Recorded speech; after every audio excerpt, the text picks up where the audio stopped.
Hi, today we're here to discuss a really remarkable success story on the use of audio in publishing. And it's where McClatchy has been able to use audio to really drive reach and engagement with its audience. And with me today are Angela Lunter and Hiram Enriquez. And Angela is the Senior Director of Strategy Operations, and Hiram is the Product Strategy Lead. So, Angela, although you own some of the biggest titles in North America, many of which will be household names there and known here, not everyone in Europe is going to be completely familiar with McClatchy. So, can you tell us just a little bit of background about the company? Sure. So, as you mentioned, we're a North American news publisher and we own and operate over 30 news brands in the US. So, some well known local titles include the Miami Herald, the Kansas City Star, the Charlotte Observer, and the Sacramento Bee. The company was founded in California over 160 years ago, and that's where the base of the operations were, but has since expanded across the US. And we have pretty active pockets in the northwest part of the country as well as the southeast part of the country. And over the decades, we've really developed a diverse portfolio of properties and news brands across a variety of different sizes. Some of our newsrooms have fewer than 10 reporters. But at the heart of it, for all of our properties at all sizes, we are rooted in local audiences, providing local journalism that is essential to the constituents in those communities.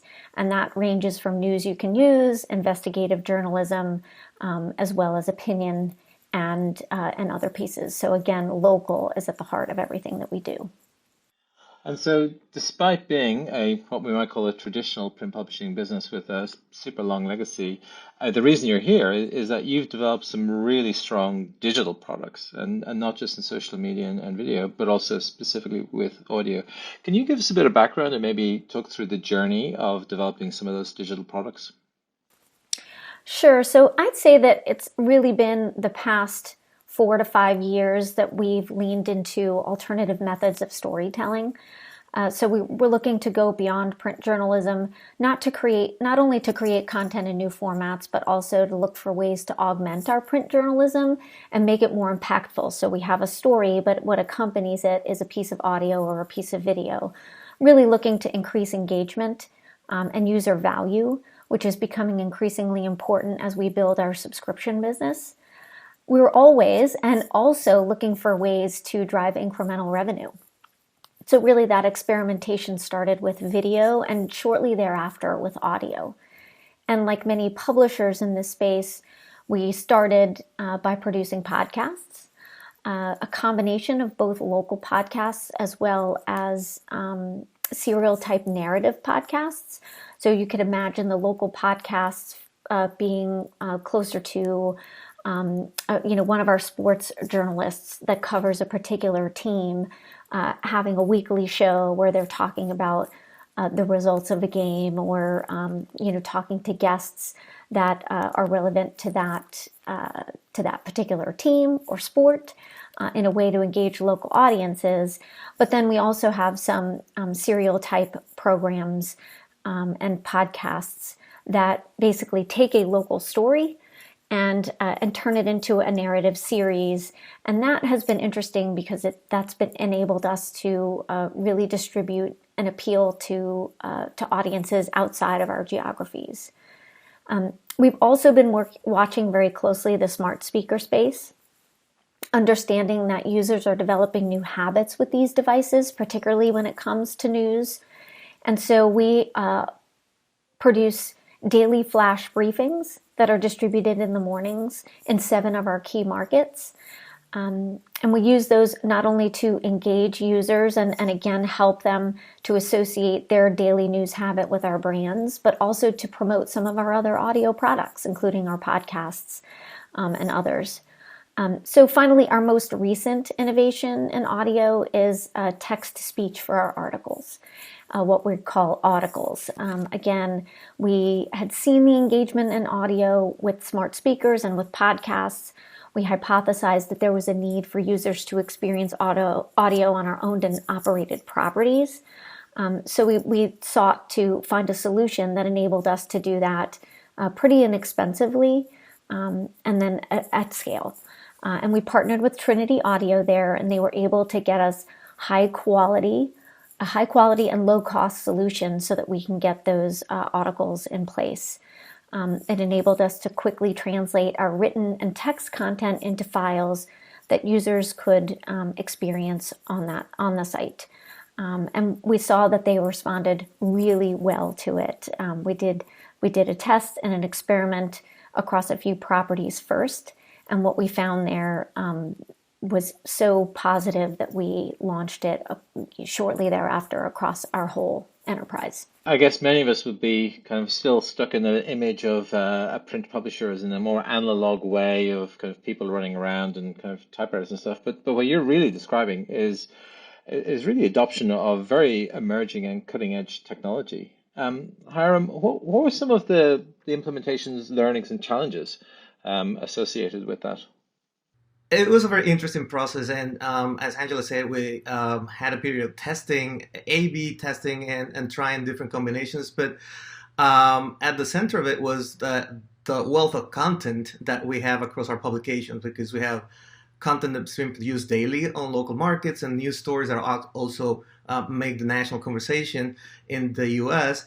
and abroad as well. And we were looking for a way to have that content translated into audio, because our audiences are now using audio as a way of consuming content, and we know that, and also we see that as a space in which we can better serve our advertising partners in the sense of finding new audiences and reaching them in a different way.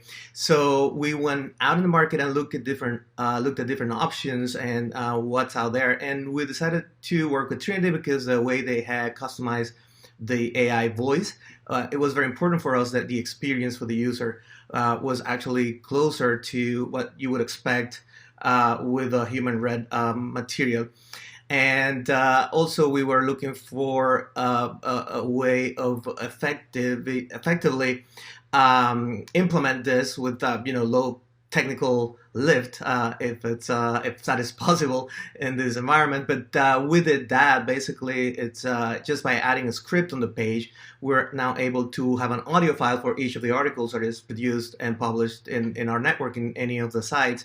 So that gives us an advantage not only for the text-to-speech feature, but also for other opportunities across the network. So we did test several things. We first tested the actual level of adoption of this feature, and we saw that people accepted it and people liked it, and they were using it.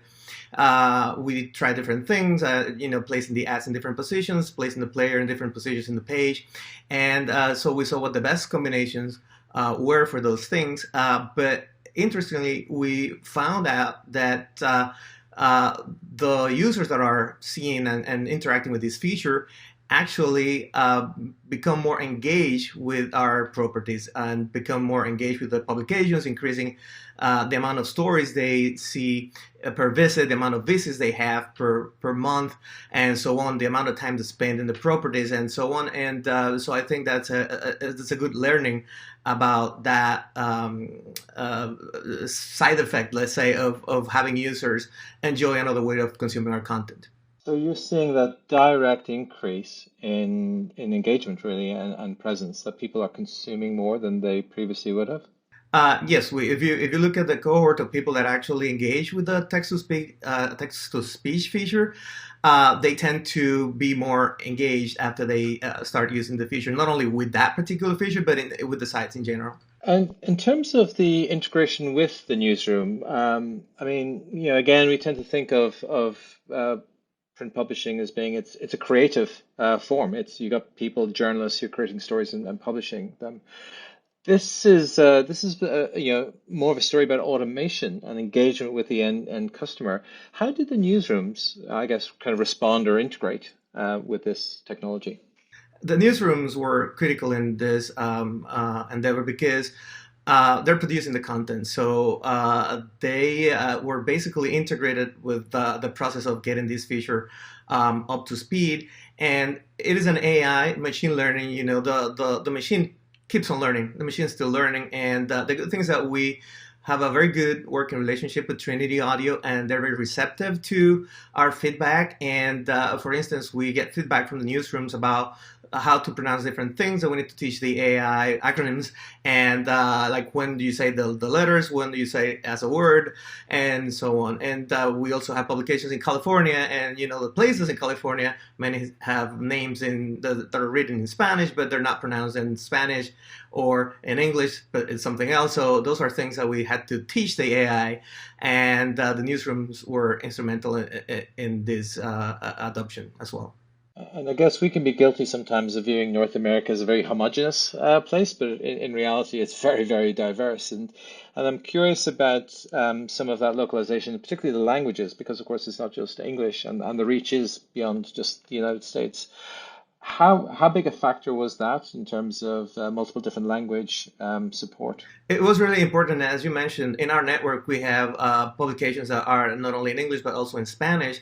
For instance, El Nuevo Herald, which is the sister publication of the Miami Herald, and that's widely seen in the U.S. by the Hispanic populations in the U.S., but also in Latin America and Spain and around the world.